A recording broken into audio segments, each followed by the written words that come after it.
important responsibilities at every level, from building soccer fields for children in developing countries to organizing the World Cup. They were expected to uphold the rules that keep soccer honest and to protect the integrity of the game. Instead, they corrupted the business of worldwide soccer to serve their interests and to enrich themselves. This Department of Justice is determined to end these practices, to root out corruption, and to bring wrongdoers to justice.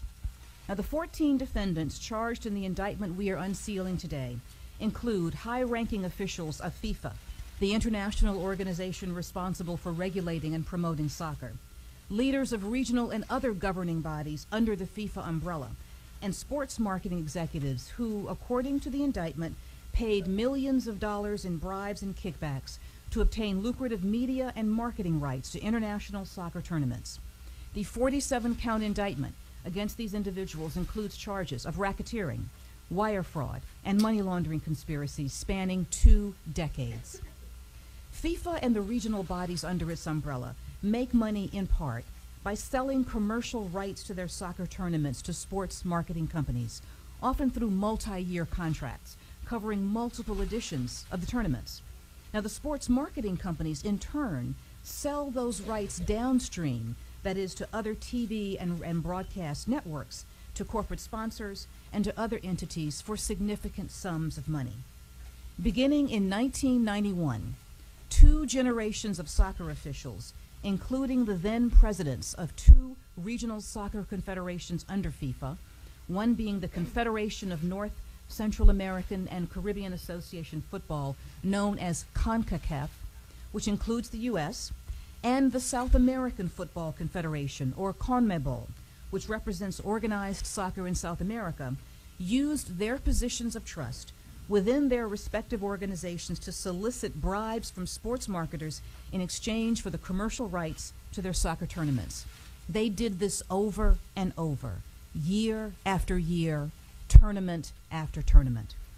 In just one example, in 2016, here in the United States, we are scheduled to host the centennial edition of the Copa America, the first time that tournament will be held in cities outside of South America.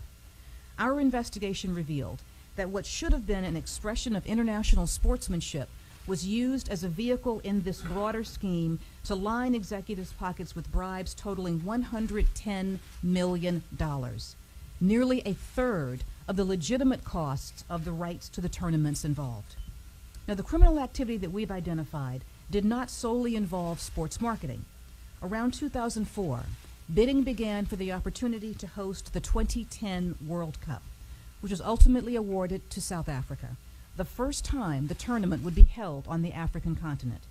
But even for this historic event, FIFA executives and others corrupted the process by using bribes to influence the hosting decision.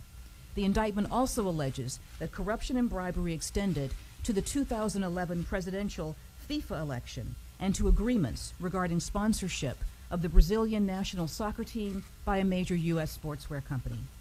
In short, these individuals, through these organizations, engaged in bribery to decide who would televise games, where the games would be held, and who would run the organization overseeing organized soccer worldwide, one of the most popular sports around the globe. And while at least one FIFA executive served as CONCACAF president without pay, there was little altruism involved, as he alone is alleged to have taken more than $10 million in bribes over a 19-year period and amassed a personal fortune from his ill-gotten gains.